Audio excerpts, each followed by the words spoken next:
There are two versions of the explanation for the fact that, knowing of the impending encirclement by Persian troops in the Thermopylae gorge, the Spartan king Leonidas nevertheless preferred a logical tactical retreat to a heroic death, along with 300 of his companions. According to the first version, Leonidas covered the retreat of the allied Greek troops, giving them time to escape the Persian cavalry, which could have caught up with the Greeks on the plain. The second version, recently more and more voiced, speaks of the worthless military talent of the Spartan king, who, possessing a soldier's thinking, stupidly put in a mountain gorge 300 Lacedaemonians under the rain of Persian arrows. I will allow to disagree with both versions, and as an assumption put forward my reasons why Leonidas gave the order to the Spartans to fight at Thermopylae until death, in an absolutely hopeless situation. The Greeks could easily escape from the Persian cavalry pursuit by the nearby mountain paths, and the guides in this case would be Phocion, who knew the surrounding terrain perfectly well. It is good that the Greeks had at least 12 hours to retreat. Let me remind you that in the defense of Thermopylae participated 1,000 hoplites Phocians, which incidentally and freely missed going around detachments of immortals led by Hydarnes, not fulfilling the task assigned to them to cover the flank of the main forces of the Greeks. It is a pity that in the camp of the Phocians who blocked the bypass path, there were not at least a dozen Lacedaemonians. Warlike Spartans, no doubt, would have been able to rally around themselves Phocian demoralized by the sudden appearance of the Persians, and then to organize a decent defense of the enemy coming from the rear. It is not without reason that Hydarne, noticing the Phocians on the path, first of all anxiously asked the traitorous guide Ephialtes, "What kind of warriors are these?" and was reassured when he learned that they were not Spartans. Moreover, Hydarnes did not even pay attention to the Phocians who had withdrawn to a neighboring mountain and led his detachment of immortals further, coming in the rear and cutting off the way to retreat Leonidas.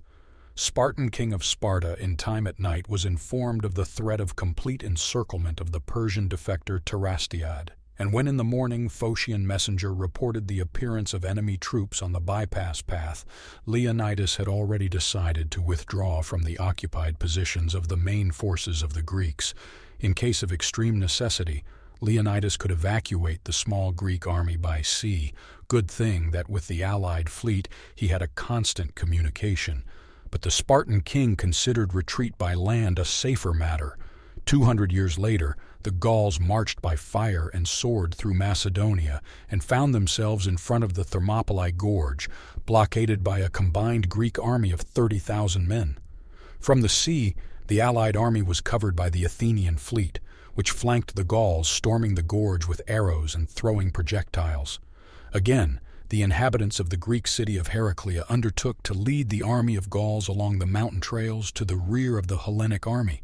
Then, Athenian sailors loaded all the defenders of Thermopylae onto ships and evacuated them to safety. The discouraged Gauls found the Greek camp empty. In their last battle, surrounded by Persians from all sides, Spartans because of the small number, and the battle in the open terrain lasted only a couple of hours, which gave absolutely nothing in terms of gaining time and the opportunity to break away the main Hellenic army from the Persian cavalry. Therefore, the version about covering the Lacedaemonians' withdrawal of the Greek army is unconvincing. The allied Greek army freely returned to the native Peloponnese by mountain valleys inaccessible for the Persian cavalry.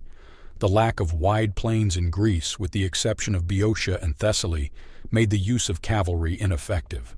For example, at the Battle of Cheronea, the Greek allies camped just beyond the Karat Gorge, and in case of defeat in the battle with King Philip's Macedonians, planned to retreat through it without fear of pursuit by enemy cavalry.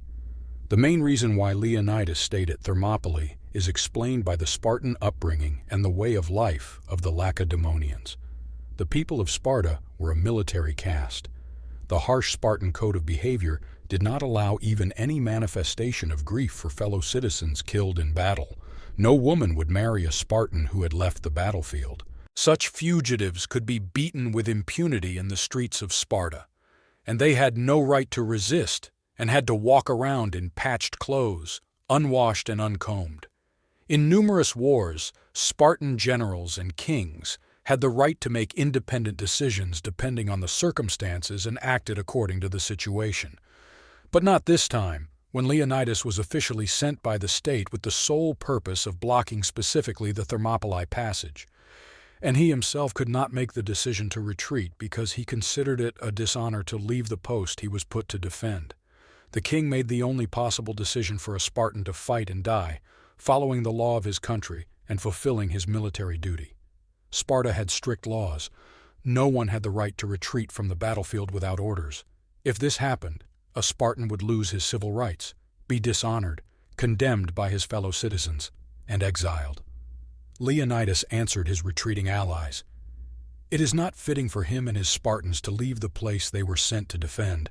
Leonidas himself realized that with such insignificant forces, he was not able to stop the advance of Persian troops for a long time and was doomed to certain death. Therefore, Leonid's farewell and parting words to his wife Gorgo were, "I wish you a good husband and good children." The priests of the Temple of Apollo in Delphi, who realized the inability of a small group of Greeks to resist the huge Persian army, also oriented themselves in the situation and put into the mouth of the Pythia an unambiguous answer to Leonidas, who received the prophecy, "Either Lacedaemon will be destroyed or the king will perish." As an extremely religious man, Leonidas preferred to die at Thermopylae. Many people today groundlessly accuse Leonidas of not valuing the lives of his subordinates. But this is not the case at all. When the elders before leaving for Thermopylae suggested to the Spartan king to take with him 1,000 soldiers, he answered them, "To win, and 1,000 is not enough, to die enough and 300. According to the archival chronicles, Leonidas left with him only detachments consisting of 400 Thebans and 700 Thespians. Thespiae is the nearest city in neighboring Boeotia, through which the route of the Persian army was bound to pass. It is therefore probable that many Thespians voluntarily stayed with the Lacedaemonians at Thermopylae and died the same heroic death as the Spartans. Regarding the allegedly forced abandonment of the Theban detachment by Leonidas, modern historians have great doubts. What is the point of going into the last battle with unreliable people who may lay down their arms or defect to the enemy? According to Diodorus, after the departure of the main forces in the Greek army, remained no more than 500 soldiers, and this is close to the truth. Unlike Herodotus, who was also not a contemporary of the events described, Diodorus, in his account of the events of the Battle of Thermopylae, used not survived to us the work of Ephorus, that is, the primary source of the eyewitness of the events of interest to us. Therefore, we should believe in the truthfulness of the events of 3 centuries ago. First of all, it is Diodorus in the person of Ephorus. All other ancient chroniclers give obviously overestimated figures of armies, in particular Persians. According to Herodotus, the army of the Medians at Thermopylae numbered 2.5 million soldiers and the same number of auxiliary personnel engaged in servicing the army of Xerxes. This arithmetic figure is unambiguously sucked out of a finger.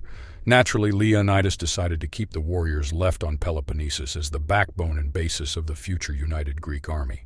I believe that of the Greeks left with Leonidas, with the exception of the Spartans, all the rest were Thespians, as many chroniclers of ancient times give their specific names as having distinguished themselves in the last battle at Thermopylae.